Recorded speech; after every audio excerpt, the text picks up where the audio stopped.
Hi guys, welcome to Reality React channel. In this channel, we watch reality TV shows to recap, review, and for the fun of it. And today I'll be recapping Uthando Nesthembu Season 8, Episode 17. It's the real novella. And I think maybe they call it the real novella because it's getting too real in the Mseleku house. And please note, this episode played on DSTV, channel 161. You can also find it on the recap, on the catch-up of DSTV. And I'm going to clarify that what this channel does. So I recap the show as I have seen it, and I review it at the same time. So sometimes it can take long, but the most, because this show plays for 20 something minutes, the most I have done is less than 40 minutes. And if it's too long for you, it's understandable, because I mean, you are not forced to watch this whole thing. And thank you for the people who have watched my recaps and who have subscribed to the channel and who have liked the videos. And thank you guys. There's nothing more I want to say. The people who are not really interested, you can now just go off to another channel, go off, watch something else on YouTube. I mean, you're not forced to be here. Guys, remember last time MaCele said that she won't answer the question if it came from Mseleku because it is asked by Makumalo. And then Makumalo asked her directly, did you send the voice note to the wives of the Duma men? And then she says, nothing happens in the Mzumbe household without me knowing, instead of saying yes or no. And they played the voice note. The voice note is just to Deka's wife, to say that please note that the event that was happening, that was supposed to happen before Mseleku fell sick, it is happening now, and I'm just checking if your husband did let you know. And then that's it. And then they now they're bickering and all of that because MaCele refuses to answer the question directly, and Makumalo is asking, did you? And then the other wife comes in and tells her, but she's answering you indirectly. She's telling you that they all knew of this event, and it's only us that didn't know. But I think that they are being disingenuous because both Makumalo and Mangwabe knew about this event, and they knew that number 5 will be introduced. And even though that Mseleku did not disagree with, did not fully say, no, I'm not going to do it, or yes, I'm going to do it, but she knew that he's likely going to do it. So for her to act surprised that he did it without their approval is just disingenuous of them. And then as they are bickering and all of that, MaCele decides to leave and say that, like we saw that she says that the reason why she's leaving is because she thinks that they are going to hold her accountable for the things that concerns Mseleku and not her. So that's why she's leaving. But I think she's leaving because she can't answer the questions that she's being asked. And even that voice note does not say that the event is for, I think they cut it actually, because that woman did acknowledge that they are being invited, but she didn't say that they are being invited to see number 5. So what was the event for before Mseleku fell sick? You see, they are kind of new. I think the only person that can say that they don't really know is Mayeni. And also Mayeni was let to, that MaCele did try to tell her, but she didn't tell her directly. I feel like the only person who has a genuine fall or genuine issue with MaCele and Mseleku is Mayeni. They all and Mangwabe, because she was not told, but he was not told by their husband. But I don't like the fact that they act like they don't know anything. It has nothing, like, no. And now they are saying they go ahead and tell Mseleku when MaCele leaves, please follow her. And then Makumalo also tells Mseleku that you might as well admit that you are scared of her, because now you are trying to protect her, and you are only protecting her because she's the one that fully agrees with you on this number 5. She's the one that's supporting you. She's the one that has accepted number 5 fully, and she's the one that is standing beside you. That's why you are trying to protect her. And then MaCele leaves. And also we see that this meeting was done while the Duma family was still outside their yard. And I'm like, maybe they should have waited. And that's what Mayeni start to say when they trying to hold Mseleku accountable, and then he starts crying the fake tears that he trained Mnini on as well. He starts crying and saying that they might as well hold him accountable for everything that includes MaCele, and he will listen to them instead of acknowledging that I am so sorry, guys. I disrespected you by inviting this family to see Makwela when I'm not well, when you are the one that is taking care of me. He starts to cry and say that it's fine, they can hold him accountable for what we don't know. Like, I just feel like Mseleku is very manipulative in this case because even Mangwabe is acknowledging that he's actually manipulative, because he says that even if they hold the meeting on a different day, he's gonna start crying for number 5. And also, why are they all calling her number 5? They know her name. Like, why is she not being called by her name? They know her name. They can call her Samke, they can call her Makwela, they can call her the Kwela girl, but they decide to call her by a number. Are they also being called by numbers? No, but they are fine with someone else being called by a number just because she's 25 years. Like, no, it's so wrong of them. But also, Makumalo is very disappointed in this case. She's even saying that when MaCele leaves, that they are used to MaCele leaving. Whenever things starts get hot, he starts to cry, and they tell him that you are very disrespectful to us. You don't respect our space, and that's why you are fine with us not approving number 5, but you want to bring her into our own space. And Makumalo also asked him last time that where does he want them to go if he brings this number 5. And I don't understand, because they know the men that they are married to. They're the ones that need to approve, of course, but for them to say where do they want them to go, remember, he even told her that there was even a house that he had arranged for this girl to be staying in Mzumbe. Was it the main house? Is it the house that belongs to MaCele in Mzumbe? Like, where was she going to stay? So guys, Mseleku is crying. So in his diary session, he goes into details in terms of why he's crying. He's crying because he thinks that his wives are blaming MaCele for the event. What he fails to understand is that his wives are only blaming MaCele for supporting Mseleku in things that happens in Mzumbe. And the fact that she sent the voice note, and the fact that MaCele refuses to acknowledge that she knew that number 5 was getting introduced on the ceremony, on the day where it was supposed to be Thanksgiving, for the fact that Mseleku is still alive and all of that. But he doesn't get that his wives are frustrated with the fact that you decide to organize an event with someone who does not stay there, and then you want to introduce number 5 to everyone, including them, when they have not approved. Like, I don't get it. And he's like, yeah, and now he's playing victim. I know I'm always wrong. Like, they must blame me for everything that happens in that house. And they should. And they're blaming you, but why are you crying? Why are you not taking it by the chest and saying, yeah, I know I was wrong, I am sorry, or I'm not sorry, I want my number 5 and I'm crying for my number 5, and the fact that you guys don't want to accept it? Why is he not saying that instead of crying? And then now the wives must now feel sorry for him. So the next thing is MaCele and Mseleku going out to eat, and then we can all see that Mseleku is not well. Even when they were leaving, the restaurant, when they came in, she was holding his hand, opening the door, and she's saying the gears have changed. When they were about to leave, when Mseleku stand up for himself to go, he's like, oh, now you can see. But why are you bringing someone who's not fully well, that is still on recovery, out to eat when there are other people around, when their immune system could be weak and they could get another flu or whatever that they could get? But like, you are inviting them to go out to eat. Like, why can't they eat in their house? Why can't they have this private discussion in their home? And also that Delulu conversation, the delusional one is MaCele Shem. She's very delusional. No ways. No ways. The things she says, it sounds like she's bitter and delusional at the same time. And this normally happens when you let things that are hating you go and act like you are not hurt by them. I think this is part of the reason why MaCele is like this.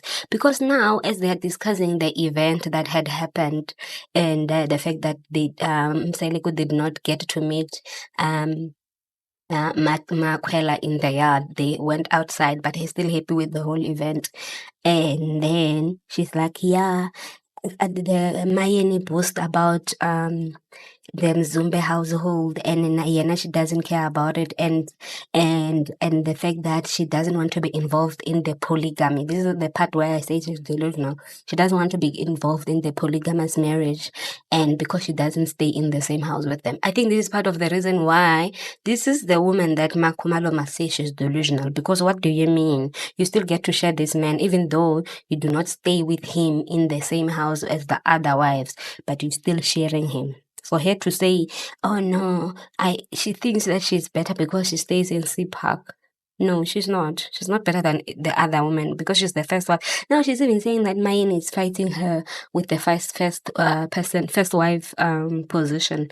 And then she's saying, where was she when I met you? I was not. She was not there. And I'm like, you don't know. Only Mseleku knows. And also Mseleku tries to tell her that you can't get so when she says that she has a site somewhere in some other village because she doesn't want to be involved in Mzumbe, Mseleku says he has bought her a house. And I'm like, what happened to the Sea Park? Is she renting there by Sea Park? What is happening? And also, how are you buying a house when you couldn't pay your own bills? The wife has to gazata and pay for you. Like, how is it that the wife has to collect the money for you, but somehow, some way, you want to buy your first wife a house? I don't know, like, it sounds like when Makumalo said that Mseleku says is now saying things because it's not well, she was right, because you can't say, I don't want my wives to be separated, and also in this polygamous marriage, you are also involved, but somehow you can't get a house and a site. And then she still says that she still wants to buy, it's not going to stop her from buying, having the site and building her own home in some village. And that was the conversation that happened between her and Mayen when she said that she's getting a site because Mpumelelo is being given the other house. And then Mayeni also told her that do not hide behind the fact that Mpumelelo was given the other house. It doesn't mean that your son can inherit the other house. It seems like there's a conversation around houses that we are not fully aware of, but that they are aware of, and that's why Mseleku is keen on buying him a house. And they probably want to sell the Sea Park house because you can't upgrade a house that you are renting unless if you are some sort of scam, because they upgraded the Sea Park house. But like, this lady is the one that's delusional. That's my take, because the thing she's saying sounds like she is. And she's also going to remind Makumalo how she got into the yard, into being a wife. And Mseleku says that he fought for her while his other wives were busy calling Makumalo ingane. So that Makumalo, because she was fought for to get into this marriage, now she must not stand in the way of a 25-year-old getting into this marriage. That's what she's saying. She must not fight so that the child does not get... She's not really a child, actually. She's older than that woman. But, the age gap is just too huge, too big. And he's marrying someone that's almost the same age as his kids. So maybe that's their take. And the fact that this woman that he is marrying is from the same place as Makumalo, and he had promised them that he won't do that again. He won't do it at all, because all these wives are not coming from the same area, except for Makumalo, who comes from the same area as him. Hey, yeah. Also, we found out in the next scene when he asked Sneh to go and Batisa Makwela, that he says that he had already sent Lobola in 2023, and then they show us a scene where he asked the people there, the donors and with the other men, to go and send Lobola money to the MaCele. And in his diary session, he says that they are paying 50 cows. And I'm like, so did MaCele tell you that they are sending 50? You are saying you're supposed to pay 50 cows, because if that's the first negotiation, how does he know? Because even in that diary session, in that session, he's telling the guys that I am getting married, but my wives know that I want to get married, but they don't know that I'm getting married now, and they have not approved. And so I think they are trying to show us that he did show MaCele a wife, not just a girlfriend. But remember, when the other scene, when MaCele was shooting with her mom, she said it's a girl.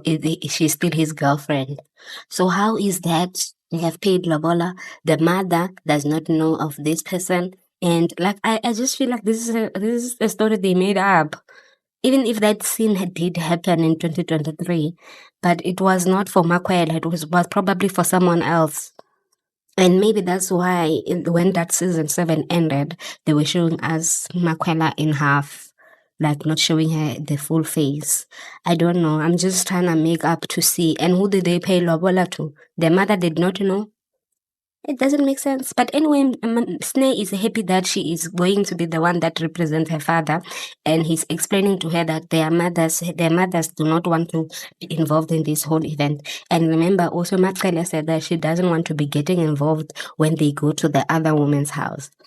And then he tells her that, remember, he doesn't have a sister, so that's why he is asking her. And then Sneh, she's a grown woman. She tries to hide the shame that is happening around the fact that his sister said that she is the one that's doing the chemical engineering on her, like those type of things. And she went to Lola, and then she found out that it's her brother that's responsible for her to be unsuccessful in whatever way. Remember Bome, the sister that was appearing in the previous season and with her son at the same time. So that's part of the reasons why now she is not involved in his life, and that's the reason why. And I think she's probably part of the people that have been feeding them Facebook and saying that Mseleku is dabbling into the witchcraft vibes of things, And then Mseleku also tells us that Ume forgets the things that her brother has done for her. And then and also he's right on that, saying that most Solering people would not be holding you accountable. They will find people that will be responsible for your ish, because they don't want to tell us that the reason why you are not successful is because you drink alcohol, you are favoring, you are doing this and this and that, and maybe your diet is bad, that's why you got these type of illnesses, and because you don't exercise and stuff like that. So Mseleku is even telling us that we shouldn't be going around hlolaring. And I'm like, no, people should hlola if they want to. They just need to be fully aware of what is being said and then decide to evaluate their lives before they go around pointing fingers. Because, and I wonder how did that conversation happen? Did she tell him, or did she go around telling other people, and then it got to his ears that the reason why her sister is withdrawing from him and not showing up on Uthando Nesthembu and not wanting to film is because he has chemically engineered her life to be not as glamorous as it could be.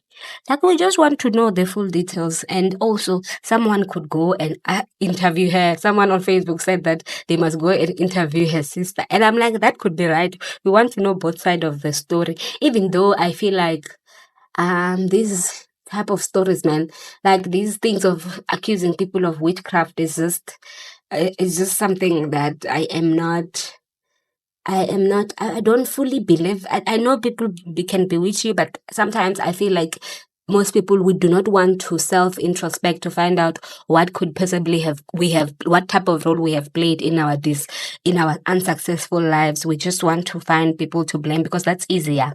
So that's why even the Hlolaring people, the seers and all of them find it easy to point to another person, because they know that's the type of answer we are willing to take, and we will embrace it and try and find other ways instead of trying to find ways to try and develop ourselves. But I guess That it's an answer that she was willing to take if she could also just point at him and say, yeah, you are the one, even though I don't want to dwell into it because they didn't go into it. And also Snay, I feel like Snay is getting smarter by the day because she doesn't want to entertain this. She doesn't want to air their dirty laundry. But Mseleku said, hold my beer. I need to let these people know what happened between me and my sister and why I'm saying I do not have a sister anymore.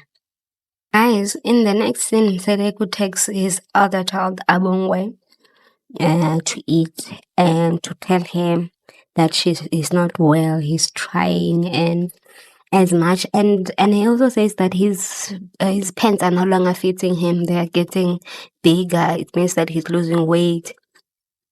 And then Abongwe says that the things that she sees in her father that shows that he's not well is his speech and his eyesight, and that's all that they can say that she's not well on. And I'm like, I still ask myself, why are they out? Because he ends up crying when he's talking to her. And you know what? In the Mseleku household, they don't hold anyone accountable. But I understand in terms of Abongwe, she's just a child. She can't ask him, so Papa, why are you marrying someone almost our age? I think that's the big problem. Why are you doing that? Why are you eating these wives? And he says that he appreciates Abongwe because Abongwe listens to him as he is, as he advises her and all of that. And I'm like, but still, she could ask him, why are you doing this? What's the point? Where is the aim? Are you really willing to sacrifice your other wife so that this wife can stay into this marriage? Is that the reason why you are doing all of these things instead of just focusing on rebuilding your life, rebuilding your health, focusing on healing? Instead, you are doing events that do not make sense and all of these things that are not necessary. And yeah, just ask. Not fighting, because I feel like it's his daughter. She doesn't have anything to, it's probably harder for her as well because like her father is not well, and seeing a person that used to be so well going, their health depreciating and stuff like that is just not a nice thing to watch going on, especially seeing your father that you look up to and all of these things are happening to him. Actually, I want to know because remember the other scene when Snee and Abongwe and Mpilo were at the beach, and they were talking about this new wife, this new mother, and all of this. You could see that they are not pro the new mother, but they feel like they don't have a say. I think that's why she's not even asking him these things that I'm saying, that she could possibly ask him to say, but when does it end? Is this the last wife? Where is the end goal? You can see that your other wives are not approving, maybe because her mother approves, so it doesn't really matter. The only thing that bothers her is the fact that their father is not well. And then in the next scene, which will play tonight, is MaCele and Sneh are praying for their father by the ocean at the same time. And then MaCele is crying again with the praying things. I'm just like, I don't know, man. She uses Christianity to play hide and seek. I don't know. But it's her relationship with the Lord. It has nothing to do with us. But when we see the things that she does, the things that she says, the things that she just brings out, and then like it just looks like, no, man, no ways.